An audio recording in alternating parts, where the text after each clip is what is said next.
what you're going to try to do is come up with a settlement, a negotiated settlement. The idea that many people in the West have, and I think this is especially true in Germany and in France, is that Ukraine cannot win a meaningful military victory.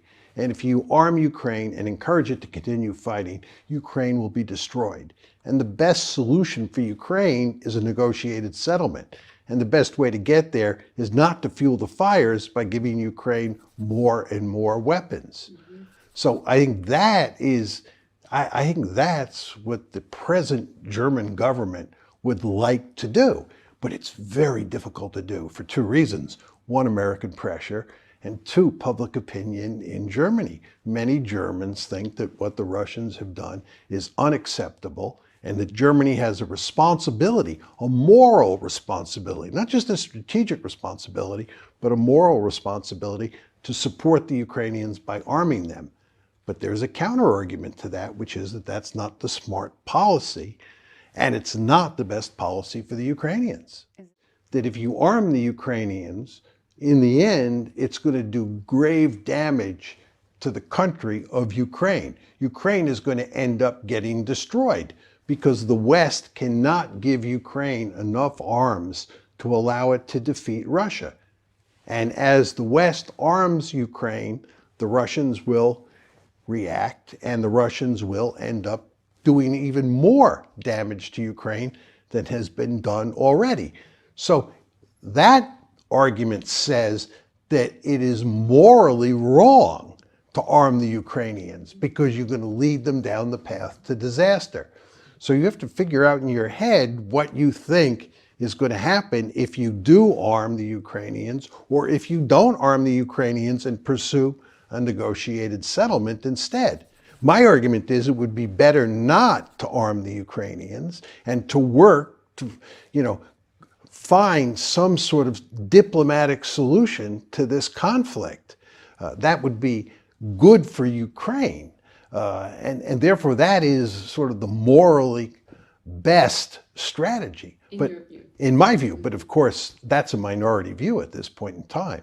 Their view is that we're responsible. Their view is if there had been no threat of NATO expansion into Ukraine, none of this would happen. I think they're correct.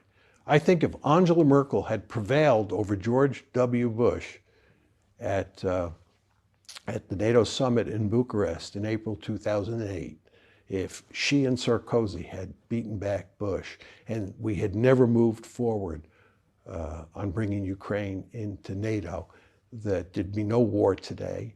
And indeed, Crimea would still be part of Ukraine. I think this was a catastrophic decision. And I think, again, Angela Merkel understood that. But she did not prevail because the Americans basically drive the train. The Russians know this. The Russians don't want to speak to the Germans or the French. I mean, they'll talk to them, but they don't really care what they have to say because they understand that it's the Americans who drive the train. The problem is, from a Russian perspective, it would be best if none of those countries were in NATO.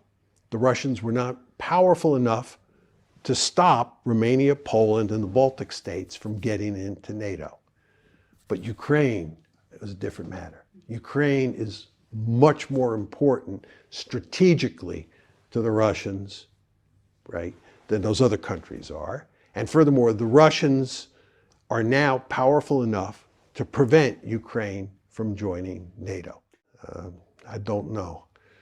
I think Trump's, if you think about it in terms of Trump's basic instincts, the answer is clearly no.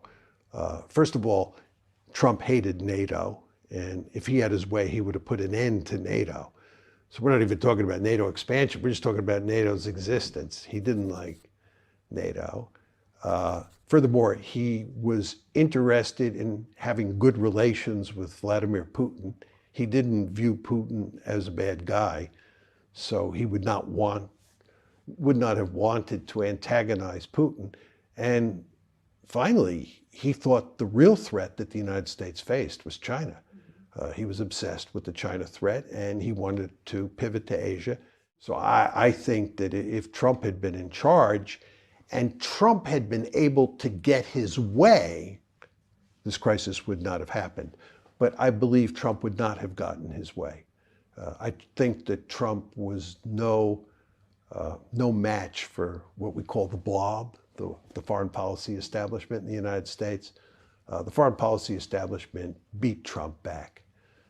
Trump was elected to fundamentally change American foreign policy, and he failed, just as Obama failed before him. The foreign policy establishment in the United States is very powerful, and it tends to get its way. So I think even if Trump had been president, it wouldn't have mattered. Not because his basic instincts were wrong. I think his basic instincts were right, but I think his basic instincts would have been overridden by the interests or the thinking of the foreign policy establishment, and we'd be in pretty much the same situation today under Trump that we are with Biden. Zelensky has to deal with the Americans, and the Americans are not interested in making Ukraine neutral, because that would be a loss for the Americans. The Americans are in this to win. And if Ukraine cannot become a part of NATO, you have a velvet divorce, Ukraine cannot become part of NATO, Ukraine becomes a neutral state, that means the Americans lost. It's a Russian victory. So the Americans are not going to accept it. The ultra-right in Ukraine is not going to accept it. So even if Zelensky does accept it, I don't think it's going to be possible for him to carry the day on that one. I hope I'm wrong. I mean, who knows for sure? Then there's the whole question of territory. Put yourself in Putin's shoes. You've just gone through these bloody 3+ months of war. You've conquered about 20% of the territory in Ukraine. Are you going to give that territory up? I don't think so. And it doesn't look like the Russians are giving that territory up now. It looks like they're Russifying that territory. They're giving passports to people. They're, reinstating the Russian language and so forth and so on. I mean, I find it very hard to believe that the Russians are going to give up any of this territory that they've conquered. Well, if that's true, are the Ukrainians going to cut a peace deal where they lose 20 or 25% of their country? I don't think so. Are the Americans going to go along with that? I don't think so. And then there are sanctions. The Russians are going to want a deal that takes away the sanctions. Getting rid of those sanctions is going to be wickedly difficult, right? So every way you look at this, it's just hard to see